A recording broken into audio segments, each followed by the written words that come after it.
Bonsoir à toutes et à tous. On débute avec cette information tombée à la mi-journée. Le Puy du Fou va devenir une compagnie ferroviaire. Pour la somme de 4 900 € par touriste, 30 voyageurs par semaine embarqueront pour le Grand Tour.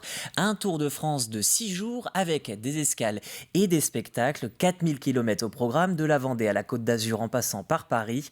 Le train quittera le quai à partir de l'été 2023. Dans le reste de l'actualité, cette journée est marquée aussi par le coup d'envoi de la 37e campagne des Restos du Cœur. L'an dernier, la solidarité des Français a permis la distribution de 142 millions de repas.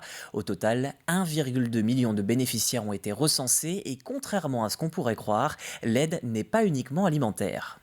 On discute de leurs problématiques. Il n'y a pas que l'aide alimentaire. Énormément de personnes accueillies ont besoin de ce que l'on appelle, nous, l'aide à la personne, c'est-à-dire l'écoute. C'est les aider à les accompagner dans le soutien à la recherche d'emploi, dans le microcrédit. Ça peut être dans la culture aussi, pour aborder les problèmes de cinéma, de livres, voilà. Là où nous sommes en ce moment, on voit qu'on fait aussi des distributions de vêtements. Voilà. Énormément d'actions sont menées dans les centres d'activité sur l'aide à la personne et pas que sur l'aide alimentaire. Hier, la ville a remis un chèque d'une valeur de 129 534 € à la Ligue contre le cancer de Vendée. Une somme obtenue grâce à la Joséphine. Cet argent réunit à la fois les 17 352 inscriptions, mais aussi la vente d'objets dérivés. Malgré l'édition délocalisée pour cause de Covid, l'engouement n'est donc pas retombé, ce que constate aussi la Ligue contre le cancer.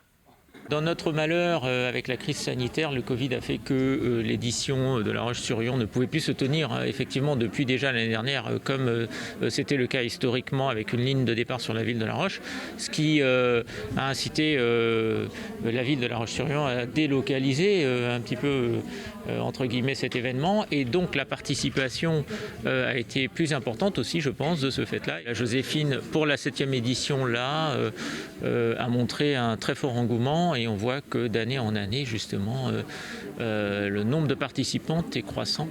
Et effectivement, les femmes ont envie pour cette course-là de s'inscrire et de s'inscrire dans la lutte contre le cancer, d'où ce chèque.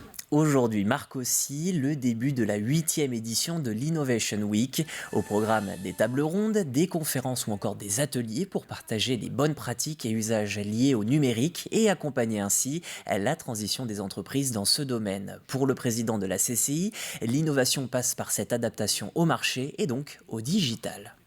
La possibilité d'aller vers de l'innovation, c'est l'idée d'un collaborateur qui vient voir son employeur en disant « j'ai pensé à quelque chose parce que tous les jours je fais une tâche de telle façon et j'ai pensé qu'on peut la changer ». Ça peut être à l'initiative de l'entrepreneur aussi qui voit, y compris en venant dans des semaines comme l'Innovation Week, découvrir d'autres choses. Donc bien évidemment, les bonnes idées n'appartiennent à personne et à tout le monde. Et donc c'est bien l'écosystème de l'entreprise qui doit être fertile en réflexion. Et ça peut être extrêmement technologique les idées, mais ça peut être aussi du pur bon sens avec des vraies révolutions en termes d'organisation, en termes de marché, en termes de développement pour les entreprises. 10e édition de la semaine des professionnels. L'objectif, montrer les savoir-faire et surtout se défaire d'une image assez vieille dans le secteur de l'industrie. Au micro de la matinale, Benjamin Trachet, secrétaire général de l'Union Industrie Métallurgie Vendée, rappelle la volonté de recruter des jeunes. Aujourd'hui, plus de 70 000 offres sont à pourvoir, 1300 rien qu'en Vendée. Ce qu'on souligne, nous, c'est vraiment la diversité de nos métiers, des métiers en fait très technologiques, poussés vers l'innovation, qui se renouvellent régulièrement. Et effectivement, aujourd'hui, on a du mal à changer les représentations des familles, des jeunes. On a l'impression qu'on est figé dans les années 70-80, mais parce que justement, l'industrie vient un petit peu cachée depuis un certain nombre d'années.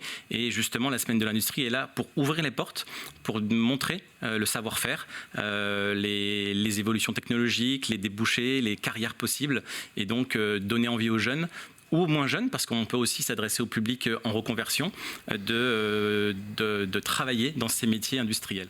Quelques sourires à présent dans cette édition, ceux d'Erwan Leroux et du Vendéen Xavier Macaire. À Fort-de-France en Martinique cette nuit, les skippers ont bouclé cette nuit la Transat Jacques Vabre à la seconde place de la catégorie Ocean 50. Les navigateurs jettent l'ancre avec beaucoup de fierté au bout de 15 jours, 15 heures et 55 minutes. Culture, avec un peu de lecture. La coopérative Cavac publie un livre retraçant un demi-siècle d'histoire agricole, un ouvrage auquel ont collaboré Roger Albert et Daniel Rabillet, 2 anciens présidents de la coopérative. De quoi ajouter quelques anecdotes à la saga. Cyril Guillet a feuilleté cette histoire. Roger Albert, à droite à l'image, et Daniel Rabillet sont tous les deux des anciens présidents de la Cavac. Roger Albert a occupé cette fonction de 1977 à 1985. Quelques années avant qu'il prenne la présidence, la coopérative vit une véritable révolution. À l'Assemblée générale de décembre 1969, qu'a bousculé tout l'ordonnancement de l'époque concernant la Cavac, y compris ses structures de désignation des administrateurs. Le 1968 de la Cavac, si on peut dire, qui a amené la moitié du conseil d'administration en renouvellement. Les jeunes agriculteurs exigent et obtiennent l'élection des administrateurs de manière démocratique. Roger Albert est nommé président en 1971. Avec Daniel Rabillet, ils ont décidé d'immortaliser cette histoire dans un livre intitulé « Positive agriculture, si la coopérative Cavac m'était comptée ». Portée par les 30 Glorieuses, la Cavac est née en 1965 de la fusion entre Cava et Cave-Blé. C'était encore les périodes où la France ne produisait pas suffisamment de produits alimentaires pour nourrir toute la population. Et les pouvoirs publics avaient incité l'agriculture à produire beaucoup. Et pour assurer le développement de l'agriculture, il faut que les organisations syndicales ou autres, mais aussi les entreprises économiques qui appartiennent aux agriculteurs, puissent avoir une structure juridique qui correspond à la situation du moment. Et donc il fallait des structures départementales qui soient fortes. C'est ainsi qu'est née la Cavac et depuis elle a su s'adapter aux différentes conjonctures. À partir de 1980, on assiste à une sorte de mondialisation avec une baisse permanente des prix agricoles. Et puis on est aujourd'hui dans une situation encore différente avec les réactions de la société vis-à-vis de son alimentation. Donc chaque période a ses contraintes. Quand en 1980, avec le développement du chômage en France, avec la réduction du nombre d'agriculteurs, il a fallu que les coopératives s'adaptent. Et dans la continuité de ce qu'avait fait Roger en matière de restructuration de la coopérative, il a fallu le continuer tout le temps. Édité par la Geste, cet ouvrage revient sur la grande histoire de cette coopérative à travers des anecdotes et des illustrations. 50 ans d'histoire et de témoignages à découvrir. Si la coopérative Cavac m'était comptée, c'est aux éditions La Geste. Nous vous parlions en début de ce journal de la campagne des Restos du Cœur. Sachez que ce week-end, la Banque alimentaire organise sa grande collecte nationale. L'occasion de revenir sur les différentes missions de l'association, c'est dans ce Plus de l'info.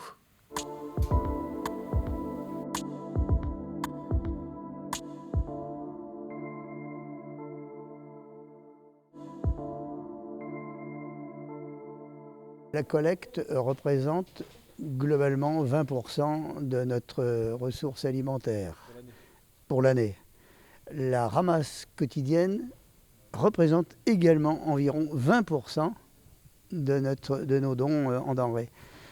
Conclusion, si la ramasse baisse et que la collecte, on arrive à la maintenir, voire à la faire monter, on compense. Alors le reste, les 60% qui viennent de producteurs, d'industriels, d'autres dons, fonds européens, fonds d'État, et qui font les 60% qui restent. La crise sanitaire a eu un impact sur la banque alimentaire. Outre l'aspect en interne organisation du travail, c'est sur la récolte des denrées, et notamment celles dans les grands magasins. Tous les matins, nous ramassons des denrées et la denrée a été beaucoup moins importante depuis le début de la crise. On cherche moins de pâtes de certains produits, les pots bébés par exemple. Pourquoi ? Parce que nous les avons par ailleurs. On va pas essayer de récolter les mêmes choses que nous avons par le monde industriel et par les producteurs. Donc il faut à un moment donné diriger le don. Le don aujourd'hui dont on a besoin, c'est des confitures, des plats préparés, des légumes en boîte, des produits préparés avec de la viande en boîte. Voilà les produits dont nous avons besoin, même du café, du chocolat, de l'huile, parce que l'huile est chère. On a cette année une grande nouveauté, c'est le choix pour le public de donner soit physiquement, la boîte de conserve comme d'habitude, ou bien donner des espèces. Et il y a un gène code, un code barre, qui a été édité, qui sera distribué un peu partout dans tous les magasins, qui est le même dans tous les magasins. On sait qu'il faut s'adapter aux clients qui souvent nous sollicitaient ou à la sortie des caisses nous donnaient un billet de 50 € ou autre. Et ce n'était pas notre façon de recevoir les dons. Donc on s'est adapté. Ces dons seront tracés. Ils permettront justement de pouvoir acquérir après des denrées qui nous manqueraient ou qui conviennent bien à l'équilibre alimentaire des gens et qui viendraient compléter ce qu'on a par ailleurs. Voilà pour ce plus de l'information et ainsi va l'actualité. Mais avant de conclure ce journal, un petit mot de météo. Soyez extrêmement prudents demain.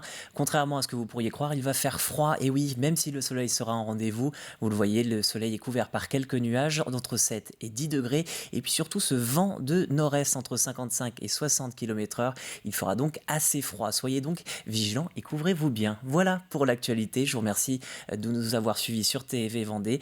Je vous souhaite une bonne soirée. Et puis le prochain rendez-vous, c'est 7h demain matin avec Caroline Tronche pour la matinale. Bonne soirée sur TV Vendée.